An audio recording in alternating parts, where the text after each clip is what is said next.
Hello again, everyone. My name is Graham, and as you can see, I kinda like candy a little bit. I think when you know what kind of candy someone likes, it says a lot about their individuality. Individuality is discovering who you're meant to be so you can make a difference. Because we're all different, right? We look different, we act different, we're gifted at different things. Like maybe your gift is that you're really smart. Or maybe you're a gifted performer. Someday, you're going to be a star.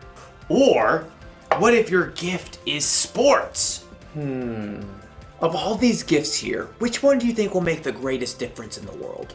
Clearly it's the smarties, right? I mean, they get the best grades in school, they invent things, and solve complicated problems for people. They could literally change the world with their gift. Ooh, but hold on a second. These stars entertain us. They make us laugh and cry and feel all kinds of emotions.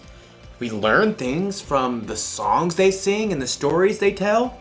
Things a smarty would never be able to teach us. Surely the stars make the greatest differences. Ooh, then again, when I'm watching sports, it really gets my blood pumping. And playing sports helps us to grow stronger and stay healthy. Without our health, it'd be hard to enjoy anything. People with a gift for sports can really make a difference. This is a tough one. I can't decide which gift will make the greater difference. Maybe there's another gift I'm not thinking of. And maybe, as we'll learn in today's story, these gifts work better together. I know what to do. I'll see you in a bit. The Bible. It's 66 books of history, stories, letters, and poetry that fit together to form God's one big story. The epic adventure of how He created us and loves us so much that He made a way to rescue us. As we travel through the Bible, from Genesis to Revelation, we discover people who met God and found their lives changed forever. Now, for an amazing story, inspired by the book of 1 Corinthians, chapter 12, verses 12 through 27. The Apostle Paul traveled far and wide, spreading the good news about Jesus wherever he went. Several years after starting a church in Corinth, Paul got the word that, well, things there weren't going so great. I need to write them a letter. Quill, please. My brothers and sisters, I have been told you are arguing with one another. Paul especially wanted the new believers to understand that God had given each of them unique gifts, and no one's gift was more important than anybody else's. There are different kinds of gifts, but they are all given to believers by the same Spirit. There are different ways to serve, but they all come from the same Lord. There are different ways the Spirit works, but the same God is working in all these ways and in all people. Now, just like the believers in Corinth, each of you has also been given special gifts. God designed every human being uniquely for a special purpose. Each of you are good at different things. Certain skills and talents come more easily to you. But once you decide to follow Jesus, you have the power of God's Spirit at work in you. So your gifts are supercharged. Now, you're not just trying to do it all on your own. God is at work in and through your gifts. Let's see what some of those gifts might look like. Maybe your eyes are great at seeing patterns and finding amazing ways to organize things. Maybe you've got a stellar voice and you can encourage the people around you with your singing. Well, it's possible God's given you a gift for, let's find out. Ooh, baking. You can bring joy to the people in your life with tasty cookies or bread or, let's see, quarter cup, third cup, half a cup. Fractions might be your thing. Maybe math comes really easily to you and you can take time to help kids you know who struggle with numbers, like me. Oh, here's another. You might have some serious skills on the basketball court. That gives you an awesome chance to show courage and endurance in tough practices and kindness to everyone. Yes, even kids on the other team. Let's take a look at one more gift. What could it be? Oh. Earbuds. Did you know that listening can be an amazing gift? Yeah. So many people are stressed out and hurting, and what they need most is just a friend to let them talk and really hear them out. These are only a few of the unique individual gifts that God has given. Yours might be entirely different. But here's the awesome thing. The gifts that God has given, you can open and use anytime, and you can use them to help the people around you too. It's like you both get a gift. Now you might be saying, I wish I was really good at soccer instead of drawing, or just listening to someone is not as cool as singing a solo on stage. But your gifts are just as important as the gifts God has given to everybody else. Listen to what Paul says.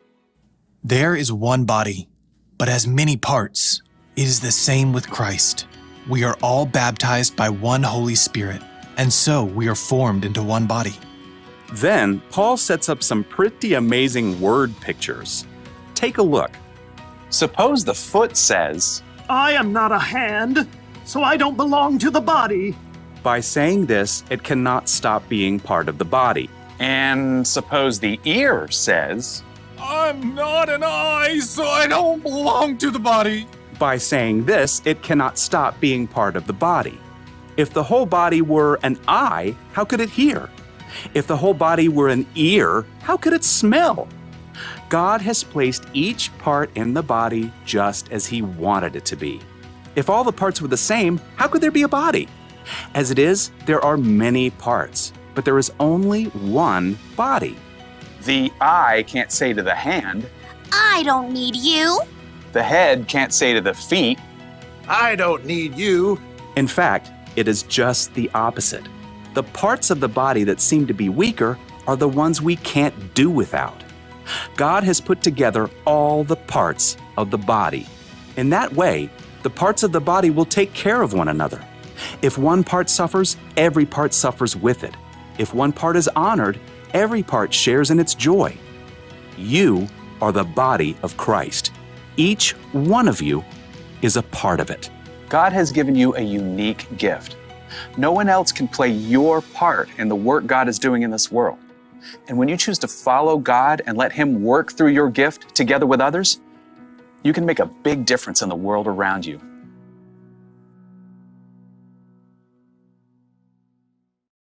You've probably figured this out already, but there are way more than 3 different kinds of gifts. You might be able to sew or create things on a computer.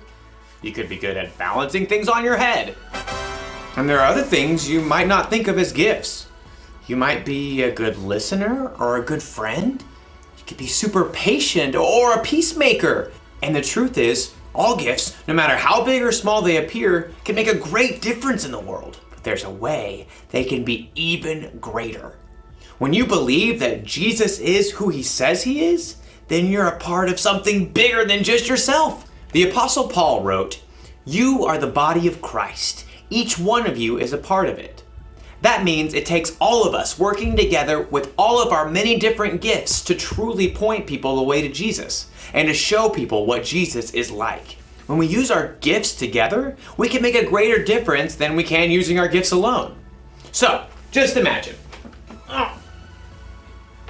If you use your gift, and then you find someone with a different gift to work with, and then both of you find someone else, you could all work together and you can accomplish things none of you could have imagined. You should definitely use the gifts you've been given to make a difference. But here's the one thing to remember. We can use our gifts together to make a greater difference. We can literally change the world. That is so good. Kind of lumpy though. Yeah, I'm gonna stop drinking that now. I'll see you next time.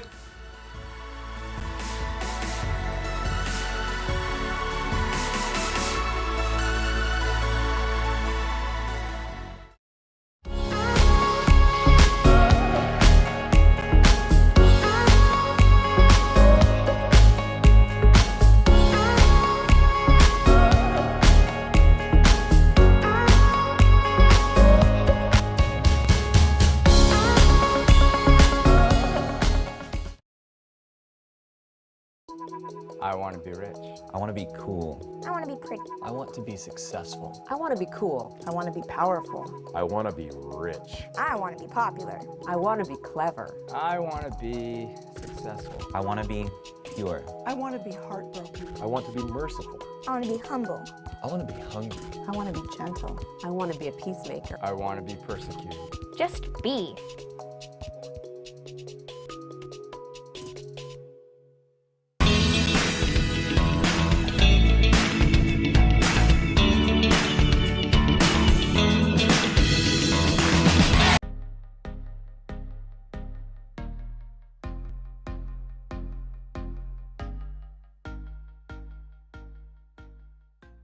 Hey, I'm Leslie, and I love a good prank video, okay? Fill my book bag with hot Cheetos, post a note in my car, jump out of the closet and scare the mess out of me. I'm here for it. But sometimes pranks just go too far. You know the ones, right? Where they spray paint their friend's fancy car just for laughs. I guess that's funny. Or if they dump a smelly fish tank on someone's bed, ruin their sheets and ruin their mattress. Or like when someone gets pushed into a pool unexpectedly with their socks, their shoes, their phone in their pocket. And y'all, if my hair was freshly done, no, best believe this is not how it's gonna go down, okay? If it were me, I would instantly be plotting my revenge. Some pranks just go too far.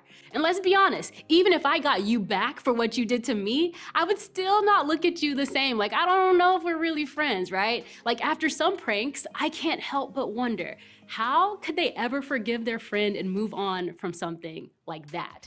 And sometimes the things that make us angry or make us hold a grudge towards someone is a lot worse than just a bad prank. For example, maybe your issue started on a Friday night when no one in your group made any plans, so you stayed home, and while you kicked back with some hot Cheetos and you scrolled through your feed, you saw that some of your friends were hanging out without you. Thanks for the invite. And even though you publicly shrugged it off, you're like, it's cool, I just want to stay home anyway, it honestly still bothers you today. And then they ruined your whole Friday night. Everyone was invited except you. And now you're reevaluating your so-called friends. Or maybe your resentment or anger is the result of a direct hit on your character. Maybe one of your supposed friends talked bad about you to one of your least favorite people at school, and now you're bitter against them, even if they are clueless about your feelings, right? He said something that ruined your reputation and you are ticked off. You thought he had your back, but he actually just exposed you.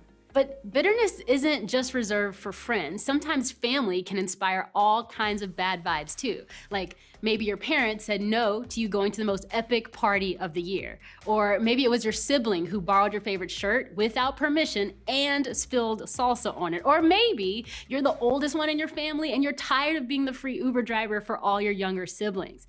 Like, if we're honest, something about that little bit of bitterness starts to feel sweet. Sometimes we just want to hold on to any annoyance or bitterness or frustration. Can you relate? Like, what do you do with the worst stuff that happens to you? Especially when you can't stop thinking about it, especially when it's gripping you over and over on replay in your mind. When we're young, like when we're a little kid, it typically goes something like this, right? Someone does something wrong, an adult says, say you're sorry. The other person says a half-hearted, I'm sorry. And then we all move on, right? And even as a kid, you're a little bit frustrated and it can be hard to quickly switch from being hurt to accepting an apology and forgiving the person who hurt you. But I would say it's just as hard, if not harder, as we get older. Okay, so you probably won't be surprised to hear that bitterness is not a new concept. It actually goes way back, like Bible times back. And as long as there have been people, there has been bitterness. The Bible actually addresses this very issue. About 2,000 years ago, the church was just getting started. Like, it was literally just getting started. And one of the main leaders of the early church was Paul. At that time, Paul was a massive, popular public figure in Christian culture. But there's a catch. Being popular and liked by Christians meant that he was hated by people who weren't Christians. Meaning, basically, he was such a high-profile believer, he was such a big target that people who were not fans of Jesus were not fans of him. What kind of target? Well, here are just a few ways that he suffered publicly for serving Christ, okay? He was put into prison over and over. He was beaten. He was flogged, which basically means beaten with a whip or a bat. He was stoned, which basically means beaten with literal high-speed rocks. Y'all, this is the kind of fame you don't want. And so here's a guy, and he's trying to help people. He's trying to do the right thing. He's trying to serve God, and how is he treated?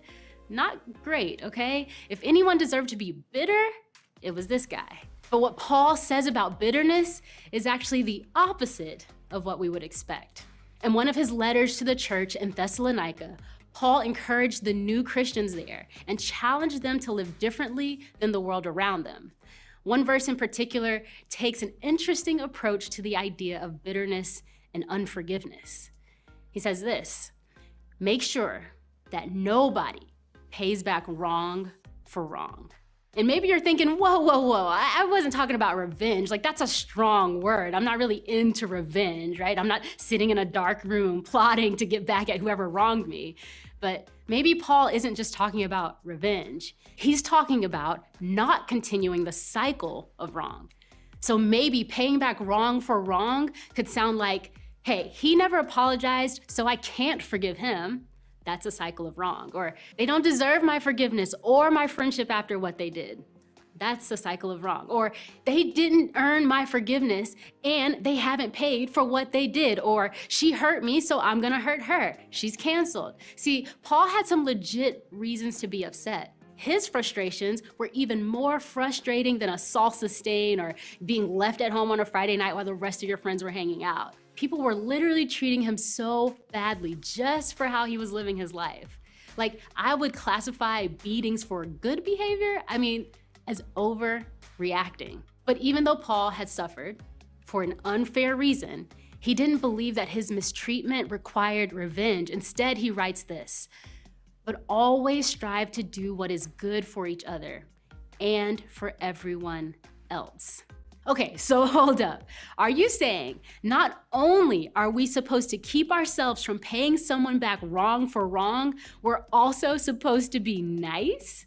That doesn't exactly seem fair. And you know what? It isn't. That's the thing. Jesus changes everything, especially how we see forgiveness. When Jesus entered the scene and helped us understand what forgiveness actually meant, it changed everything. But Paul understood a fundamental truth about bitterness and holding on to hurt. And that truth is this: the more you hold on to a grudge, the more it holds on to you. And I want to show you a little bit of a visual picture of how this works. Hang on one second. Oh, this table is so heavy. Okay, I want to show you what I'm talking about. Basically, life without holding a grudge is kind of like being able to make a peanut butter and jelly sandwich. Oh, this looks so bad. Can you see this? So I'm gonna make a peanut butter and jelly sandwich. Oh, this looks so gross. Okay, so this is me living life, not holding any grudges, making a peanut butter and jelly sandwich. It's beautiful, it's delicious. Get some of this jelly. What is this? Jelly or jam? Are you a jelly or jam person? That's what I wanna know. Oh, that's a lot. Okay, here's life. Life without holding a grudge, without holding bitterness. Easy peasy, peanut butter and jelly sandwich complete. But when you hold a grudge, it's like adding a weight. Hang on one second. This is like maybe 10 pounds, 2 pounds, 50 pounds? Guys, I'm bad at math. I'm bad at numbers, okay? But when you try to live life, it's like trying to make a peanut butter and jelly sandwich with all of this weight holding you down. Oh no, I still gotta pick up the other weight off the floor. Hold on. Okay, we're gonna try this peanut butter and jelly sandwich again. So this time, holding grudges. Okay, we gotta get the bread out. Got the bread. Oh, my arms are so tired already. Can I just, okay, bread out of the way. It's like everything in your life becomes a workout. When you hold a grudge, when you carry it with you, everything becomes that much harder. Oh, it's going so bad. When you replay the offense in your mind over, and over. No. It's like holding a grudge. And it just makes your life a lot harder. Guys, this isn't going so well. It's like you complain to others in hopes of getting other people to turn against the other people. Life that used to be encumbered is literally held down by weights. The whole point is that when you hold a grudge, it harms you. Your day-to-day life will get trapped and weighed down by being consumed by unforgiveness.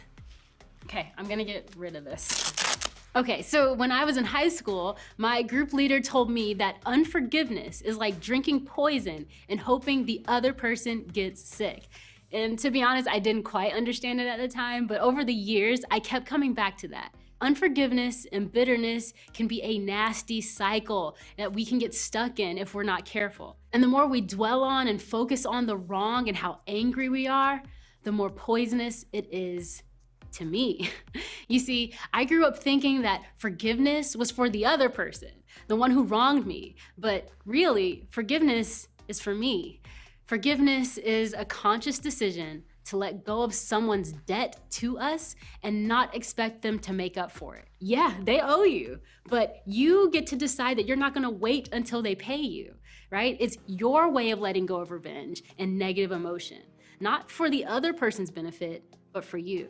Because I mean, honestly, and I know this isn't what you really want to hear, but rarely does the offender, like the person who was wrong, benefit from forgiveness. We benefit. When we start letting go of the hurt, the bitterness, the resentment, they no longer get to control how we feel, and our feelings no longer control us. In fact, it takes the power away from them when we choose to remove the poison from ourselves. And side note, let's be clear, okay? We are by no means saying that people who treat you unfairly, abuse you, take advantage of you, that they get a pass to keep doing that. No, if you're experiencing any kind of abuse, okay, this is your encouragement and your permission to have a conversation with a trusted adult. You deserve to have the help and support that you need. Jesus set the example for forgiveness when he died on the cross. He showed us how to be selfless and how to forgive because he knew that it was gonna be hard. He knew that we would wanna go back and pay back wrong for wrong and to hold on to our bitterness and our hurt. But Jesus wants us to forgive for our sake, not just for other people. Forgiving the people who hurt us is in our best interest, and Jesus wants us to live a healthy and whole life. And to clarify, here are a few things that forgiveness is not. It's not that you aren't hurt, because sometimes you really are. And it's not that the other person shouldn't experience consequences. Sometimes they totally should. And it's not for the other person's benefit. And it doesn't mean that the relationship stays the same. It sometimes means you still break up, right? It doesn't mean that you can't set boundaries. It doesn't mean that you condone or excuse the offense. It doesn't mean that you still date them. Again, sometimes you break up. And it doesn't mean that you stay quiet if someone is hurting you or other people. None of those things is what forgiveness is. And just remember, like speaking up, if someone is hurting you, is not tattling or getting someone punished. It's loving yourself and telling a trusted adult to keep you and others safe. Speaking up is being honest for the good of all. Forgiveness isn't a magic band-aid that makes everything better. And it never makes what someone else did right or okay, but it is the first step towards healing and a better tomorrow. So if you're wondering, if you're still holding on to some bitterness or resentment, here's a handy little quiz to help you just kind of check in with yourself, okay? I'm gonna ask you a couple of questions. 1, do you have arguments with someone in your head? You know, those internal conversations where you basically are telling them what's up? Or 2, are you giving a close friend or family member the silent treatment? 3, do you consistently subtweet comments in person or online to someone? Or 4, do you leave passive-aggressive comments on someone else's Instagram pics or screenshot them and send them to other friends and gripe about them in another separate text thread? Or maybe here's the last question. Do you think about ways you can pay someone back for what they did to you 6 months ago? If you answered yes to any of these questions, you may be experiencing some bitterness. But have you ever thought about this? Holding on to resentment and being bitter can be bad for you. Because here's the thing, You can technically be right and you can technically have the truth on your side, but it doesn't change the fact that you're stuck in negativity, and that negative place can take a toll on you. Now, I realize that many of you are stuck in some real pain. Some of you have been hurt deeply by people you care about, and that makes things complicated, right? Because your hurt is justified and so is your anger. But I can promise you this, the only way you can find freedom from the anger and resentment is to forgive the other person, even if they don't deserve it, even if they're not sorry, maybe especially even if they're not sorry. Because what forgiveness really means is to give before someone else says they're sorry or deserves anything, to give it before. And I realize that that is asking a lot. It won't happen overnight, but here are 3 steps you can take to get freedom from your bitterness and unforgiveness. First, acknowledge your feelings. It's okay to be hurt, upset, angry, sad, disappointed. It's actually normal to feel all of those things. And so pretending like you don't have those feelings doesn't actually make them go away. So it's okay to acknowledge your feelings. Okay, and the second step, don't let your feelings control you. Yes, feel your feelings, but they shouldn't be in control of you. You can give up your right to get revenge, even when anger says, I deserve to get them back. You can work to let go of your feelings, your anger, your frustration, instead of being held hostage by them. And finally, repeat, y'all, it's just a process. There's no overnight success to escaping bitterness. It's a process, it takes time. So keep taking one step after another, after another. Hey, I get it, okay? Forgiving someone feels like the other person just won something, like they're getting something from you. But as you head out, I want you to think about this. What are you getting from holding on to your bitterness? If you could stop replaying that offense over and over in your mind, how much time would you get back? If you could let go of your need to be right, how much less stress would you feel? If you could let go of your need to make things fair, what else could you be doing? And I know it sounds counterintuitive, and I know it sounds unreasonable. I know it sounds unfair, and most of all, I know it probably sounds impossible. But even though this feels like giving up power on your end, letting go actually empowers you. It allows you to finally be released from the poisonous resentment that eats away at you and robs you of joy and life. So when we let go, when we're kind to those who have mistreated us, we actually are taking the first step from hurt toward healing. Because forgiving someone is the best thing you can do with the worst stuff that happens to you.